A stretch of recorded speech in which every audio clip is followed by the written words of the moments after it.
Why does no one remember the Jedi, who was respected by both Anakin Skywalker and Darth Vader? When Star Wars fans recall the Jedi of the Clone Wars, names like Yoda, Mace Windu, and Obi-Wan Kenobi, or even Ahsoka Tano often come to mind. Yet one Jedi stood apart in the shadows, not by choice, but by humility. A Jedi so revered for his wisdom, compassion, and warrior prowess that both Skywalker and Ahsoka Tano held him in the highest regard. His name was Plo Koon, a Keldor Jedi Master from the planet Doran, and arguably one of the most noble Jedi ever to sit on the High Council. Despite his legendary feats, his name fades into the background of galactic memory. Why? Was it the nature of his death, erased by treachery? Was it his modesty, his refusal to claim glory? Or was it something deeper, a spiritual legacy the Jedi themselves tried to hide? To understand why Plo Koon is the most respected Jedi nobody talks about, we must return to the beginning. Born on Doran, a planet between fierce winds of two atmospheric layers, Plo Koon was a Keldor, a species forced to wear anti-ox breathing masks in oxygen-rich environments and protective goggles to shield their sensitive eyes. Yet beyond these alien features was a soul of rare depth. Plo Koon came from a long line of Force sensitives, including his uncle, who was also a Jedi. The Force ran deep in his bloodline, and the Jedi Order quickly recognized his potential. As a Padawan, Plo was disciplined, honorable, and precise, but unlike many younglings, he exhibited a natural empathy for all life. Even then, he was deeply drawn to justice, not in a strict dogmatic sense, but in a compassionate, restorative way. Plo quickly developed a reputation for a powerful but calm use of the Force. He even trained in an obscure Force technique known as electric judgment, a variant of Force lightning that allowed Jedi to project arcs of energy without drawing on hatred or the dark side. While frowned upon by most of the Council, this power embodied Plo's balance, fierce in battle, but always ruled by compassion. By the time he reached the rank of Jedi Master, Plo was already being whispered about in the archives, respected for both his discipline and unorthodox intuition. As a full-fledged Jedi Master, Plo Koon became a beacon of moral clarity during one of the most morally complex eras in the Republic. He served as a High Council member during the final years of the Jedi Order, present for the rise of Chancellor Palpatine, the discovery of Anakin Skywalker, and the growing threat of the Separatists. One of Plo's defining moments came during the conflict known as the Stark Hyperspace War, a brutal conflict in which rogue spice smugglers and mercenaries disrupted galactic hyperspace routes, threatening vital trade lanes. Plo Koon was instrumental in ending the conflict, showing both martial brilliance and diplomatic tact. Yet even in war, he was not a warmonger.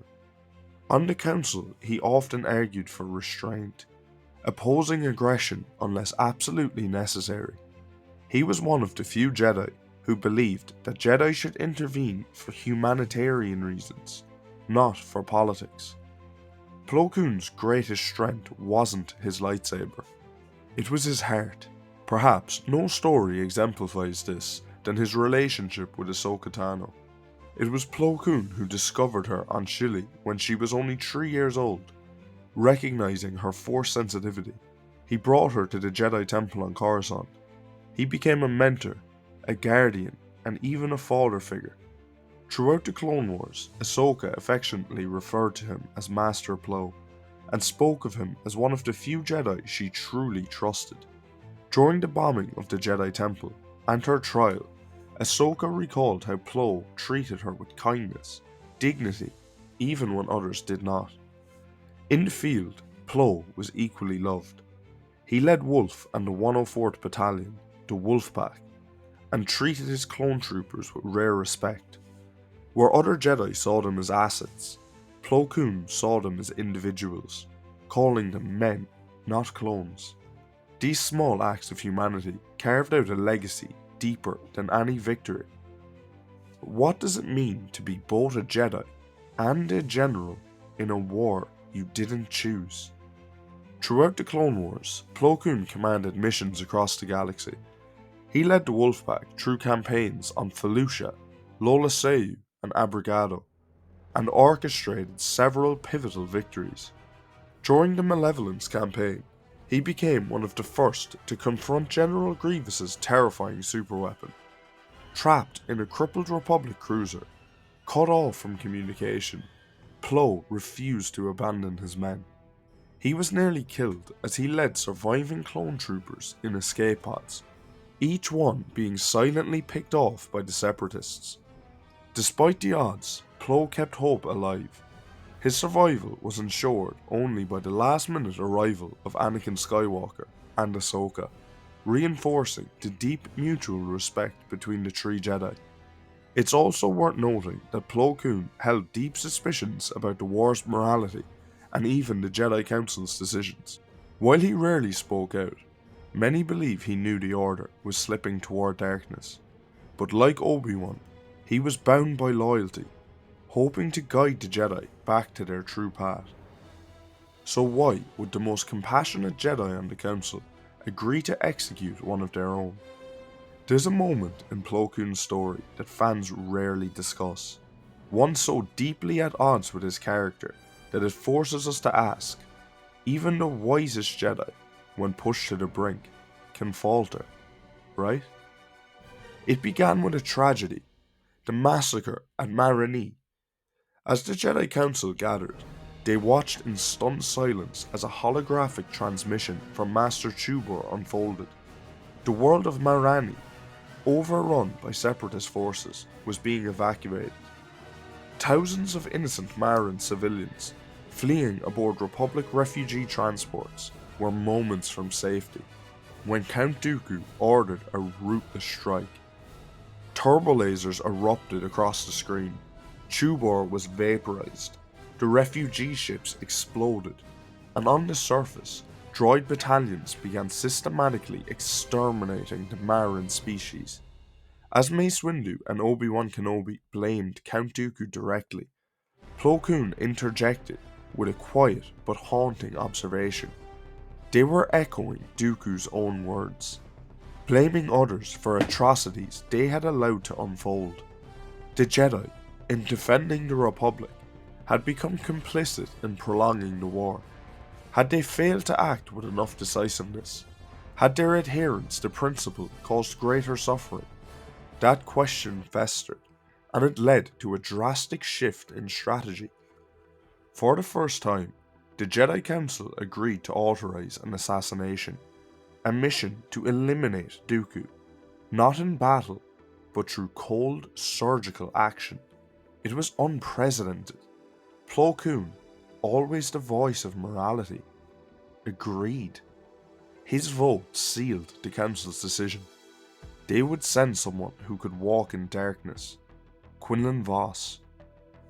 When compassion collides with consequence, how far will a Jedi go?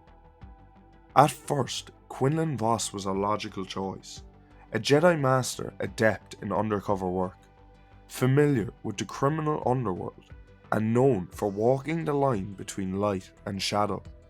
He was paired with Asajj Ventress, the former Sith assassin turned unlikely ally. Their mission: infiltrate Dooku's inner circle and assassinate the Sith Lord. But what no one foresaw was what came next. Vos fell. After Dooku revealed that Ventress was responsible for killing his former master, Vos turned against the Jedi Order. He disappeared.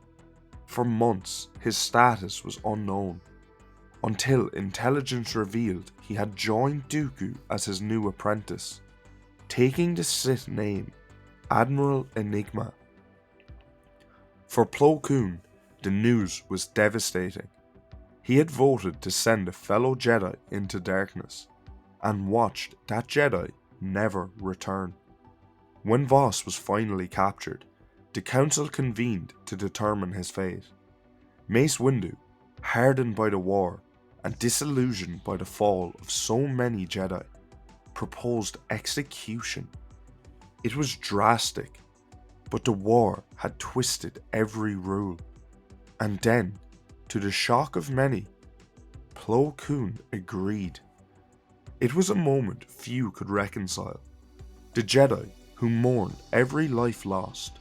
The Jedi who once said, "The Force is not a weapon, it is a source of wisdom." And now, he was endorsing the death of Quinlan Vos, not just as a tactical necessity, but as a moral imperative. Why? Perhaps Plo saw something others didn't. Perhaps he believed that Vos, having walked willingly into darkness, posed a threat beyond redemption. Or maybe this was the moment when even Plo Koon, the Jedi of compassion, had been scarred by the war. A Jedi who, when watching the flames of Marani, realized that the cost of mercy might be too high. Why did the Force not warn Plo Koon of his death? Or did it, and he chose to face it anyway? On Cato Nemodia, during the final days of the war, Plo Koon was flying his starfighter alongside a group of clone pilots. The battle was won, the skies were clear, but then it came. Order 66. Palpatine knowingly had separated Plo from his wolf pack, as he believed they would disobey the order and spare Master Plo. However, without hesitation, his pilots turned on him. The clones opened fire on his fighter, and in a sudden burst of flame, one of the greatest Jedi the galaxy had ever known was gone. It was a death without warning, without honor, and yet there are some who believed he sensed it coming. Plo was deeply attuned to the Force. It's hard to imagine that he didn't feel the dark tide rising. Perhaps, like many Jedi, he chose to face death with serenity, choosing not to resist, but to become one with the Force in dignity. If a Jedi dies, and the galaxy forgets, does his legacy still matter? Plo Koon left behind no writings, no memoirs, no grand temple in his name, but what he left behind was far more powerful, a legacy of selflessness. Ahsoka carried his teachings into her exile. The clone troopers who served under him remembered his kindness long after the Empire rose. Even Darth Vader, once Anakin Skywalker, remembered Plo Koon as a Jedi he respected. Plo's legacy was humility. He didn't want to be remembered. He only wanted to do what was right. And in that quiet nobility, he became something more than a Jedi. He became the embodiment of what the Jedi were meant to be. But what do you think? Did the Clone War mentally break Plo Koon? Let me know your thoughts in the comments below. And as always, like, subscribe, and join us next week for another deep dive into the archives. Thanks for watching.